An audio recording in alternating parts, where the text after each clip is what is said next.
Evet arkadaşlar, ben bu iki çifti yaptım. Yani bu çifti yaptım. Şimdi kırmızısını da ördüm. Diğer tekini birlikte öreceğiz. Bunun için şöyle bir misinalı ipim ve yün ipim var. Benim bu ipimin markası Ören Bayan'ın BİM'lerde, A101'lerde satılan cinsi. 0-6 ay, hatta 8 aya kadar kullanabilirsiniz bu patikleri. Bilekten başlıyorum ve dikişsiz bir şekilde örüp uca kadar birlikte şimdi nasıl yaptığımı anlatıyorum. Normal şişime ilmeklerimi atmaya başlıyorum arkadaşlar. Bakın, hiç bilmeyenler için şöyle yavaşça göstereyim. İpimi alıyorum. Altından çıkartıyorum. 2 oldu. Toplam 37 tane ilmek atıyorum. İlmeklerimi attım. Bakın, şuradan şöyle bir böldüm. Burada 19 tane, burada 18 tane bıraktım. Şimdi şöyle şurayı şöyle kaçırmayalım. Şöyle geri atıyorum. Bakın, bu noktadan misinamı çekiyorum.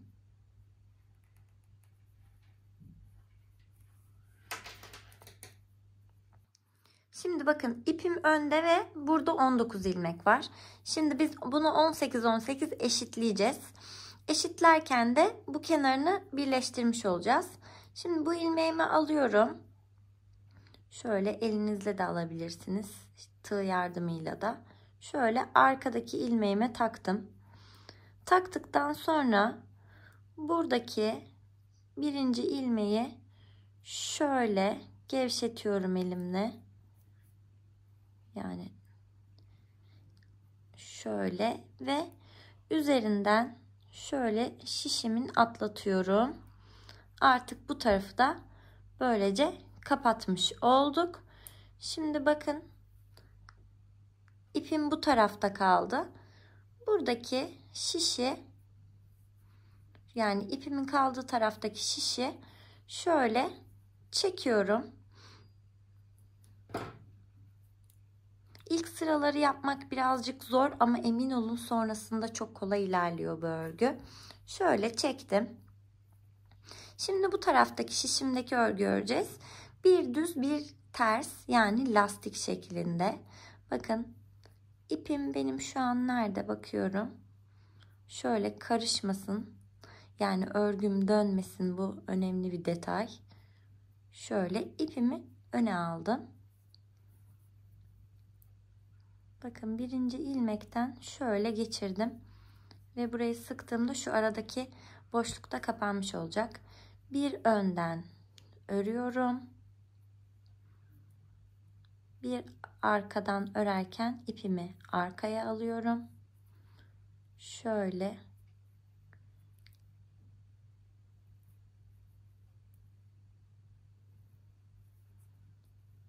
arkadan örüyorum. Dediğim gibi ilk sıralar o kadar sıkı oluyor ki böyle yapması biraz zor görünüyor. Ama bana güvenin, ilk sırayı atlattıktan sonra gerisi çok kolay geliyor. Böyle burayı devam ettiriyorum, bu sırayı.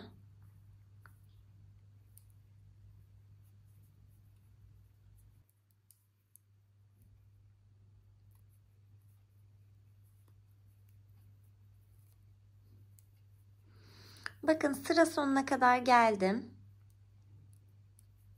Şöyle tersimi de ördüm. Şimdi burası açıldı gibi oldu. Korkmayın. İlk sıra böyle görünür ama sonradan bu düzelir arkadaşlar. Sıra sonuna gelince soldaki şişimi şöyle çektiriyorum. İlmeklerimi içinden geçiriyorum.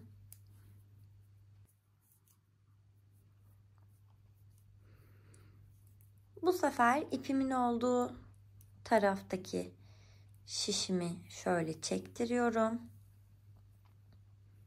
Şöyle ipimi öne aldım tekrardan. Örgüme bu taraftaki şişimden devam edeceğim.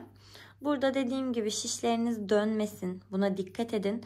Ve eğer ilk ilmeği çok sıkı alırsanız bu işlemleri yapmakta zorlanırsınız. Bakın ve şurada birleştirme işlemini yaparken bu ip böyle gevşek ya. Şimdi bunu burada kapatmış olacağız. Bakın bir tane aldım ve bunu güzelce sıkıyorum ki arada boşluk olmasın. Yine bir düz bir ters. Bu sefer bu şişimde öreceğim ve aynı işlemi yapacağım arkadaşlar. Toplamda ben 6 sıra lastik yapmayı tercih ettim. Bakın o kadar sıkı yapmışım ki yani şiş batmıyor neredeyse. Ama diyorum ya, ilk sıra azizliği, sonrasında hiç böyle olmayacak, emin olun. Şöyle tersini zor belada olsa yapmış bulundum. Devam ediyorum. Evet, burayı lastik öreceğim. Tek tek göstermeyeyim, anladınız diye tahmin ediyorum. Ben 6 sıra yaparak şöyle bir lastik elde ettim. Eğer siz ben daha uzun bir örgü yapmak istiyorum diyorsanız uzatabilirsiniz. Şimdi ben 6 sıra lastiğimi şöyle gördüğünüz gibi öreyim, hemen geleyim. Bakın lastik kısmını ördükten sonra böyle görünüyor. Yine arkadaki ipi her zaman gibi çekiyorum. Ve şimdi 6 sırada sadece düz örgü öreceğim. Yani ipim şöyle arkada, ilmeklerimi arkada doluyorum. Bu şekilde 6 sıra doladıktan sonra bakın şöyle alayım patiğimi. Şuraya kadar şuraya kadar örmüş olacağız 6 sırada ördükten sonra. Sonra topuk ve bu bilek kısmını birleştirmeye göstereceğim. Burayı da 6 sıra örüyorum ve hemen geliyorum. Evet, bakın düzlerimi de tamamladım. Şimdi şöyle diğer patiğimi de göstereyim. Patiğin şu arka topuğa kadar olan arka kısmını öreceğiz. Bunun için de bakın başlangıca geldim yine. Buradaki ipimin sağda kalmasından anlıyorum başlangıcım gelmeyi. Şimdi sadece örgümü arka şişte ve toplam 12 sıra öreceğim. Nasıl örüyorum? Bakın bu yüzeyinde, yani içindeyken, tersindeyken önden ters örgümü örüyorum. Öbür yüzünde düz örgümü öreceğim. Ve toplam 12 sıra olacak. Ben 12 sırayı tek yüz değil, yani tersi de düzü de 6 ters 6 düz şeklinde olduğunda 12 sırayı tamamladım diye kabul ediyorum. Burada da dikkat etmemiz gereken en önemli şey şöyle, bakın sıra sonuna geldiğimde örmeden alacağım. Hemen onu da göstermek için sıra sonuna geliyorum.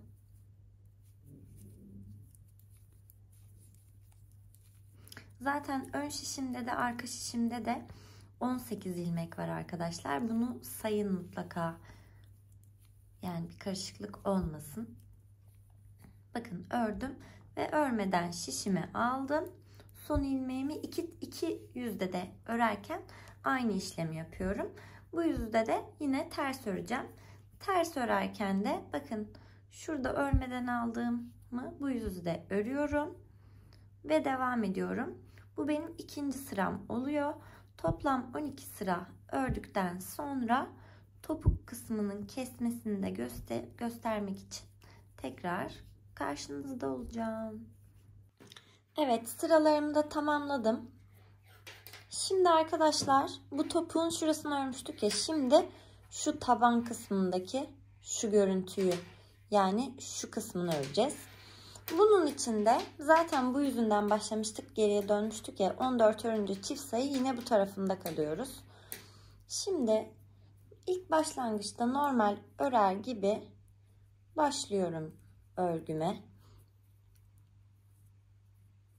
Şöyle en sonda 8 kalana kadar öreceğim.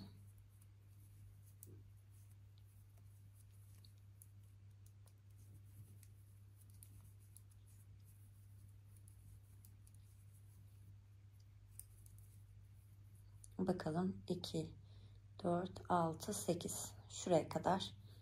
Şöyle 2 tane daha örüyorum.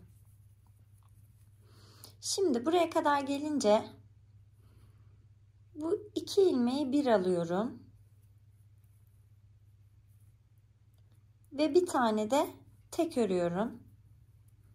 Bakın bu soldaki şişimde beşli kaldı. Bunu böyle bırakıyorum ve tersine çeviriyorum. Şimdi bu tek ördüğümü örmeden alıyorum arkadaşlar. Buradan devam ettiriyorum örgüme.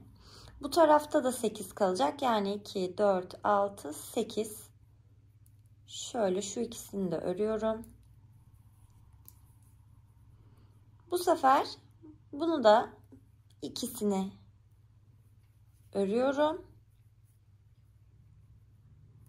Ve yine bir tane daha tekli örüyorum. Bakın burada da 5 kaldı. Tekrar döndürdüm. Yine örmeden ilmeğimi aldım. Örgüme devam ediyorum.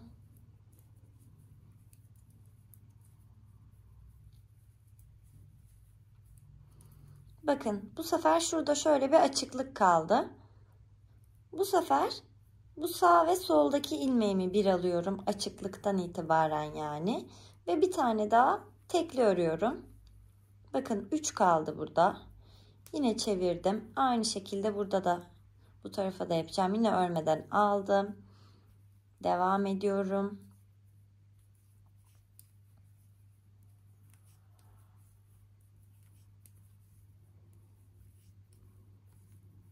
Bakın açıklık iki tarafta da var. Sağlı sollu aynı yani. Yani burada 5. ile bu tarafta içte kalan ilmeğimizi birleştirmiş oluyoruz. Yine bir tane ördüm. Yani bu şekilde bu kenardaki ilmekler bitene kadar devam ediyoruz arkadaşlar. Bakın 5 kalmıştı, 3 kalmıştı. Şimdi en son burada 1 kalıyor aslında. Bunu yani en son kalan ilmeğimi aldım. Tekrar örgümü çeviriyorum.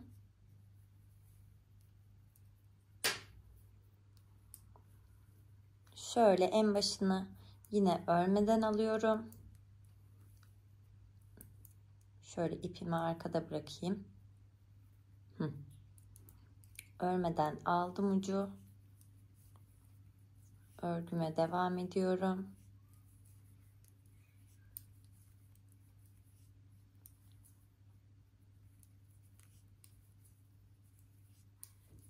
Burada zaten kendini belli ediyor bakın yaptığımız yerler. Burayı da yaptım ve son ikiyi yine açıklık burada kaldı. Bu sefer ikisini bir alıyorum ve bu sefer örmeden alacak ilmeğim kalmış olmuyor ve bakın topuk kısmını da bu şekilde tamamlamış oluyorum.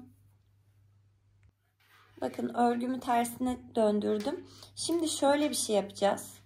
Buradaki şişimle şu örmeden yani en son ilmeklerimi bırakmıştım ya bakın biraz gevşek gözüküyor zaten. Buralara şöyle şişimi dolayarak ilmek çıkartıyorum. Bakın gördüğünüz gibi içerideki lobundan.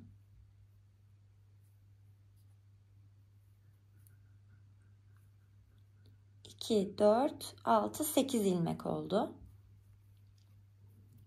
Şöyle döndürüyorum ve örgümü örmeye devam ediyorum. Bakın eğer burada düz örgü öreceğiz. Şuradan örerseniz delik olur. Burada dikkat etmeniz gereken ön ipin arkasına batmak. Yani ipimin solundan sağına doğru. Ama önde, şişin ön tarafında, arkadaki tarafındaki değil. Buradan böyle düz örgüme devam ediyorum.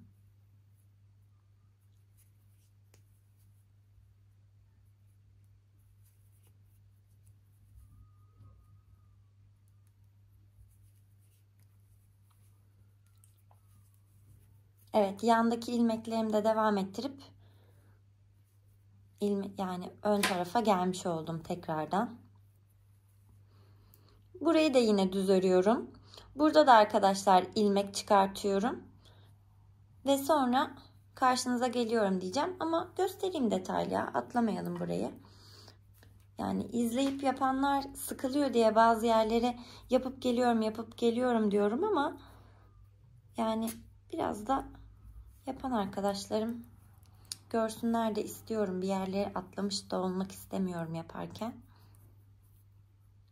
Şöyle. Şu son ilmekler bazen çekiştirdiğimiz için sıkışabiliyor. Şöyle geçirirken ama sonra düzeliyorlar. Bu ön taraftaki 18 ilmeğim. Hani örmedik ya, hep bıraktık arkayı örerken. Orası arkadaşlar aslında. Şimdi topuğu da yaptık aslında. Artık burundan buruna kadar olan kısım, yani topukla burun arasındaki kısmı yapacağız. Şu an ön tarafı yapıyorum ve burası en başından beri 18 ilmekte, hatırlarsanız. Bu 18 ilmeği karıştırmamak için şöyle bir şey yapacağız. Şimdi bu sıra bitsin. Bu sıramız bitti. Şimdi arkadaşlar bunu şöyle yine çektiriyorum. Bakın bu sefer de topuğun diğer yanından ilmek çıkartacağım aynı şekilde. Ve öreceğim düz. Buraya sıra sonuna kadar. Bu işlemi yapayım ve hemen geleyim. Bakın arkadaşlar, örgüm şu şekilde. Yani aslında tam şöyle tutarsak, bakın şuralarda falanım. Yani şu topuktan hemen sonraki kısımdayım. Şöyle bu görüntü olduğunu düşünürsek. Şimdi şöyle bir tezatlık var. Burada ön tarafta 18 iken burada kenar ilmek çıkarttık ya. Buradaki şişimde daha fazla ipim var. Yani ilmeğim var. Ön sırada hiçbir işlem yapmadan normal düz örgüm devam ederken arka taraflarda azaltmalar yapacağım. Azaltmaları da ön ve arka şişimde 18 ilmek kalana kadar, yani hatırlarsanız başlarken 36 ilmek başlamıştık. 18 şişlerimizde ayırmıştık. Ayağımızın gövde kısmını girdiği yerde, yani topuktan sonrası da 18 olmak zorunda ki daha muntazam bir görüntümüz olsun. O yüzden ön taraftaki şişim 18 sabit kalırken arka taraftakinde 18'e kadar düşüreceğim. Düşürdükten sonra da yine hiçbir arttırma, eksiltme yapmadan burun yapana kadar örmeye devam edeceğim. Şimdi hemen şu arka taraftakini nasıl azalttığımı, nasıl kestiğimi de göstermek istiyorum. Bakın şişimde 18'den fazla ilmek var. Bu kenarlarda çıkartmalarınız sizin farklı olabilir. Hani bu hiç önemli değil. Benimkisi bu şekilde oldu. Saymıyorum bile. Ben 8 çıkarttım kenarlardan. 18 vardı. Ne oldu? 8, 16, 18 daha. İşte hesaplayın. Çok da önemli değil. Şimdi bu kenardaki 2 ilmeğimi şöyle yönlerini çeviriyorum ki sola doğru kesmiş olayım. Bu sağ kenar için geçerli arkadaşlar. Sağ kenarın şöyle şu şişimin arkasına alayım ipimi. Yönlerini değiştirdikten sonra şöyle ikisini bir alıyorum ve bu tarafı kesmiş oluyorum, bakın. Sonra örgüme devam ediyorum. Burada karıştırıp sakın ön sırada da kesme yapmayın. Önden, çünkü zaten önde 18 vardı. Özellikle böyle hatırlatıyorum ki anlamayan arkadaşlarımız da gayet açıklayıcı ve net olsun. Bu arada şunu da söyleyeyim. Biraz sohbet ediyor gibi olacak ama geçenlerde bir arkadaşım yorum attı. Hem çok duygulandım hem çok mutlu oldum. Arkadaşımız görme engelliymiş ve benim sesli anlatımımdan yapıyormuş. Vay be dedim, yani insanlar neler yapıyor, helal olsun. Çoğumuz görerek bile yapamıyoruz. Sıranın sonuna da geldik. Burada yönünü çevirmiyoruz. Direkt şöyle ikisinin de solundan batırıyorum ve kesme işlemimi yapıyorum arkadaşlar. Bu şekilde arkası önü 18 oluyor ve şu burun kesmeye kadar ördüğümüzde bakın biz şu anda şuralardayız. Burada da kesmelerimizi gösteriyoruz zaten. Şöyle tamamını 18 olduktan sonra da örüyoruz. Burun kesmeyi de nasıl yaptığımı hemen gelip anlatıyorum.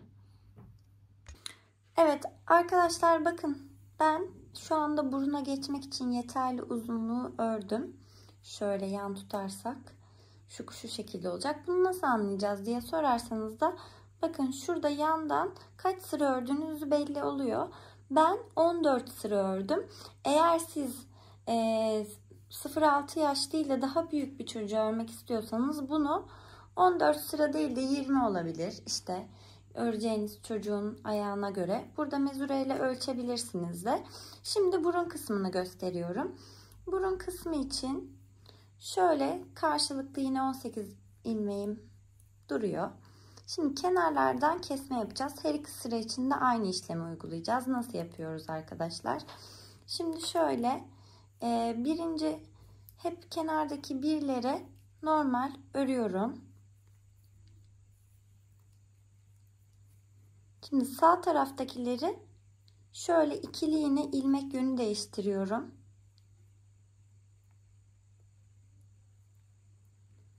Yön değiştikten sonra böyle ortadan yani arkalarından batıp örüyorum. 3 ilmeğim kalana kadar örmeye düz devam ediyorum. Son üçlüye gelince aynı işlemi oradan da yani kesme işlemini uygulayacağız. Arka ve ön şişte aynı işlemi uyguluyoruz bu arada arkadaşlar. Farklı bir işlem uygulamıyoruz. Şöyle 3 kalana kadar öreyim hemen.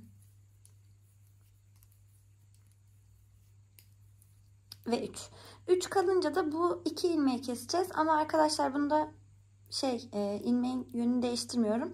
Direkt şöyle solundan batıyorum. Örüyorum. Ve son ilmeğimi de örüyorum. Bu şekilde 2 tane kesmiş oldum. Yani burası 16 olmuş oldu. Burası 18. Burada da aynı işlemi uyguluyorum. Yani 2 şişte de aynı işlemi uyguluyorum. Toplam 6 ilmek kalana kadar kesme işlemime aynı şekilde devam ediyorum. 2 şişimde de 6 ilmeğim kaldı. İpimi şöyle kopardım. Ucuna bir iğne ekledim. Devamında arkadaşlar gerçekten doğru başlarsanız devamı çok pratik işliyor. Şimdi şöyle ipim arkadaki şişimde. Öndeki şişimin ilmeğini soldan sağa şöyle alıyorum ve çıkartıyorum. Ve ikinci ilmeği sağdan sola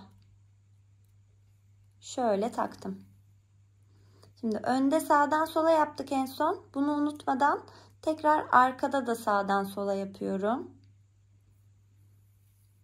Yani şişler arasında geçiş yaparken en son yaptığım şeyi yapıyorum. Bunda da birinci ilmeğimi attım. İkinci ilmeğimi de soldan sağa takıyorum ve şişimde kalıyor ilmeğim. Çıkartmıyorum.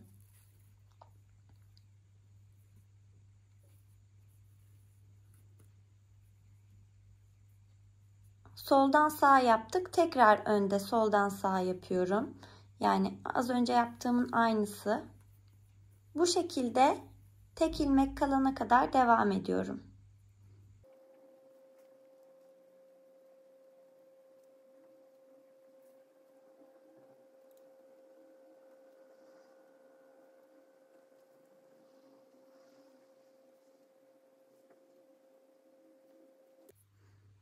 Bakın son 2 ilmeğim kaldı.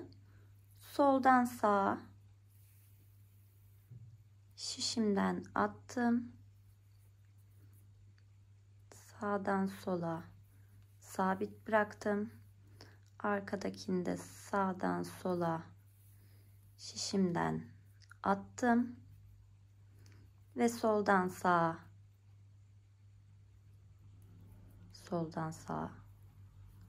sabit bıraktım. Ve en son soldan sağa burayı geçiriyorum öndeki ilmeğimi. Şöyle çıkartıyorum ki şişimde. Boşta kalan ilmeğimi de şöyle geçiriyorum. Şöyle sıkıştırıyorum. Şöyle boş bulduğum en yakın yerden iğnemi içeriye alıyorum ve ipimi sabitliyorum. Bakın şu burun kısmı düzelsin diye de şöyle çekiştirerek düzeltiyorum. Bunu da buradan böyle düğümleyip ipimi kesiyorum.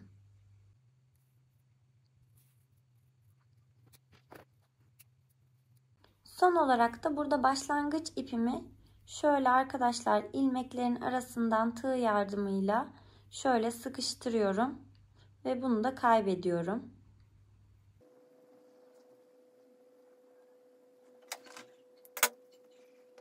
Patiklerim bittikten sonra da böyle gözüküyor. Bence çok kullanışlı oldu ve şık oldu. Sizler de bu şekilde çok kolay bir şekilde patikleri yapıp kullanabilirsiniz diyorum. Ve beni izlediğiniz için çok teşekkür ediyorum. Anlaşılmayan bir yer olursa yorum olarak bunu bana belirtirseniz cevaplıyorum sürekli yorumları. Bu durumdan da izleyicilerimin teşekkürlerini alıyorum sürekli. Ben de sizlere çok teşekkür etmek istiyorum. Bir başka videoda görüşmek üzere.